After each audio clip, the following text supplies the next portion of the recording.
দেখো কত সুন্দর খাস্তা হয়েছে। আর যত ঠান্ডা হবে বিস্কুটগুলো তত কিন্তু বেশি খাস্তা হবে।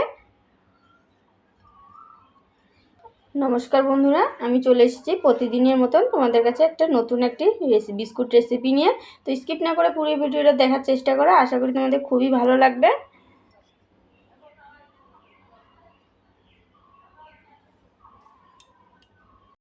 তো চ্যানেলটাকে সাবস্ক্রাইব করে পাশের বেল বাটনটা ক্লিক করে আমার পাশে থেকো, আর স্কিপ না করে অবশ্যই ভিডিওটা দেখো, আশা করি তোমাদের ভিডিওটা খুব ভালো লাগবে। আর কিন্তু টেস্ট খুবই সুন্দর হয় এই বিস্কুটের। তো চলো রেসিপিটা শুরু করা যাক। আমার চ্যানেলে নতুন বন্ধু এসে থাকলে প্লিজ চ্যানেলটাকে সাবস্ক্রাইব করে দিও, আর কমেন্টে কেমন হয়েছে অবশ্যই জানিও। ভালো হয়েছে খারাপ হয়েছে যেরকম লাগে সেইভাবে কমেন্ট করে দিও। তো বিস্কুট বানানোর জন্য আমি এখানে একটা মিক্সিং বোল নিয়েছি, তার মধ্যে নিয়ে নেবো আমি এখানে 100 গ্রাম ময়দাটা ভালো করে চেলে নিয়েছি। আপনারা চাইলে এখানে কম বেশ করে ময়দাটা নিতে পারেন। এবার আমি এখানে নিয়েছি গুঁড়ো দুধ, 10 টাকা দামের যে গুঁড়ো দুধ থাকে সেই 1 প্যাকেট আমি এর মধ্যে দিয়ে দিচ্ছি।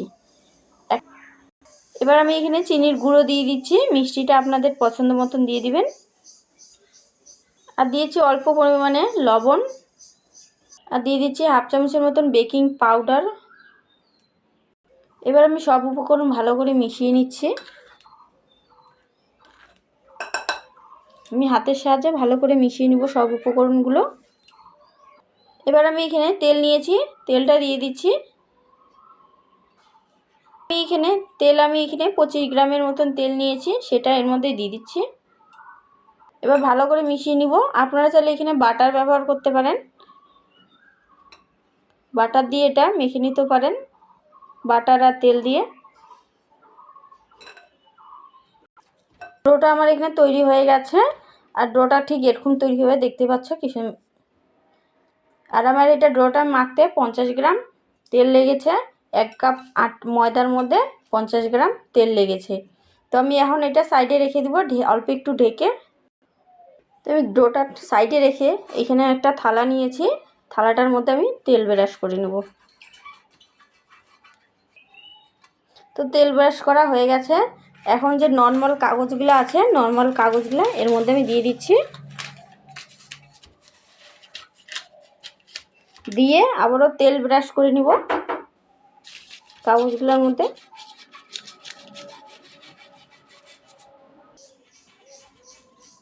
তো তেল ব্রাশ করা হয়ে গেছে, এখন আমি এটা সাইডে রেখে দিচ্ছি। এবার আমি এটা বেলে নেব ডোটা।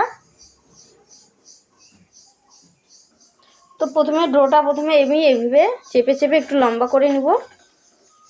সাইড দিয়ে ফাটলেও কোনো ব্যাপার না, পরে ঠিক হয়ে যাবে এটা। এবার আমি এটা বেলনা দিয়ে বেলে নিচ্ছি।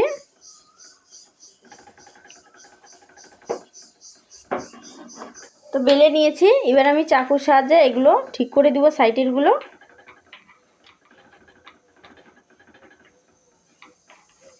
এবার চেপে চেপে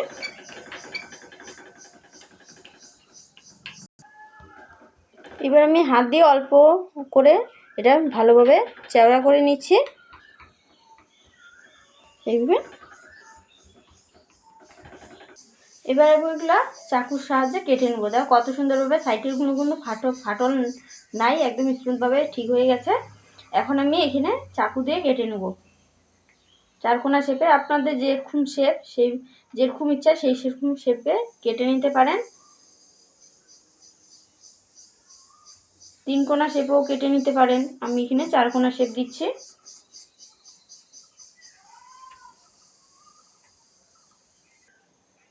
তুমি কেটে নিয়েছি, আর একটা উঠিয়ে নিয়ে দেখাচ্ছি আপনাদের। এরকম পাতলা করে, বেশি পাতলাও না বেশি মোটাও না, কিন্তু আমি এরকম শেপ করে নিচ্ছি, আর 4 কোনা শেপে করে নিয়েছি। এবার যে আমি থালার মধ্যে যে তেল লাগিয়ে রেখেছিলাম সেই থালার মধ্যে এভাবে বসিয়ে দিচ্ছি। একইভাবে আমি সবগুলো তুলে নেব সাবধানে করে।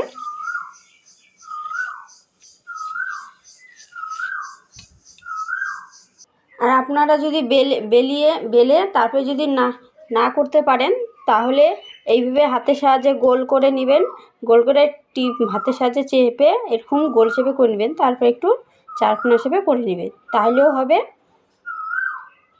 বেলে যদি খুব দেখতেছেন বিস্কুট চারকোনা বানাতে পারছেন না, তাহলে এইভাবে হাতের সাহায্যে চারকোনা শেপে করে নেবেন, তাও হবে। দেখো কত সুন্দরভাবে চারকোনা শেপ চলে আসলো। তো সবগুলো বিস্কুট আমার তৈরি হয়ে গেছে, এখানে দেখতেই পাচ্ছ। এখানে বিস্কুটগুলো সাজিয়ে নিয়েছি। এখন আমি এখানে ডিমের একটু কুসুম নিয়েছি, কুসুমটা আমি এর মধ্যে লাগিয়ে নেব, তাহলে বিস্কুটের কালারটা ভালো আসবে। আর ডিম পছন্দ না করলে দুধ ব্রাশ করবেন, আর দুধ না থাকলে কিছুই দিতে লাগবে না, এমনি বেক করে নেবেন।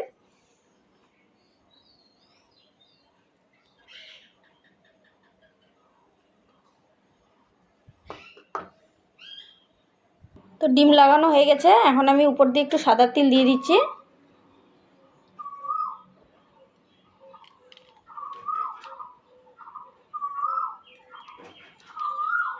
তো আমি সবগুলোর মধ্যে তেল দিয়ে দিয়েছি, এবার আমি এগুলো ব্রেক করে নিব। তো আমি এখানে আগে থেকে একটা কড়াইয়ের মধ্যে লবণ দিয়ে গরম করতে বসিয়ে দিয়েছি। এখন আমি এই ঢাকনাটা আছে, ঢাকনাটা খুলে নেব। স্ট্যান্ড একটা বসিয়ে দিয়েছি, আর এখানে নিচে লবণ দিয়েছি। এবার যে বিস্কুটের থালাটা সাজিয়ে রেখেছিলাম, সেই থালাটা এর মধ্যে দিয়ে দিচ্ছি। এবার আমি এগুলো ঢেকে দিব। তো আমি এটা ঢাকা দিয়ে দিয়েছি, আর মিডিয়ামে রেখে এটা আমি 30 মিনিট ব্রেক করে দেব। তো 30 মিনিট পরে আমি ফিরে আসছি। এবার আমি ঢাকনাটা উল্টে নেব।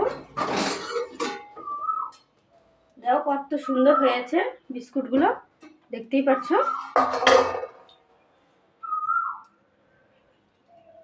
দেখো বিস্কুটগুলো কত সুন্দর কালার এসেছে।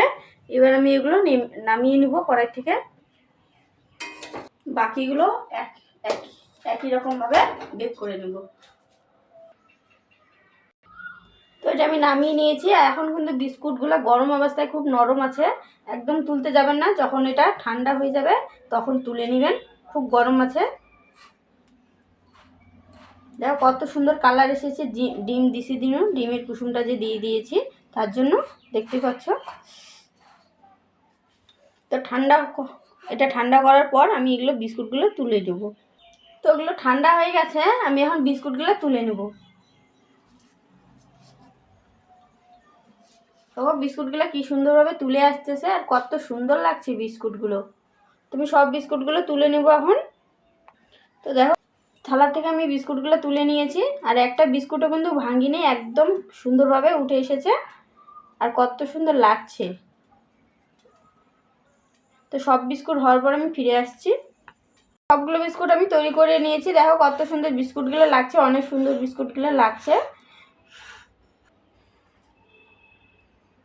দেখো কত সুন্দর খাস্তা হয়েছে। আর যত ঠান্ডা হবে বিস্কুটগুলো তত কিন্তু বেশি খাস্তা হবে। তো আজকের মতন এখানে বিদায় নিচ্ছি। দেখা হচ্ছে পরের ভিডিওতে সুন্দর একটা রেসিপি নিয়ে। তো ততক্ষণে তোমরা ভালো থেকো, আর চ্যানেলটিকে সাবস্ক্রাইব করে পাশে বেল বাটনটা ক্লিক করে আমার পাশে থেকো।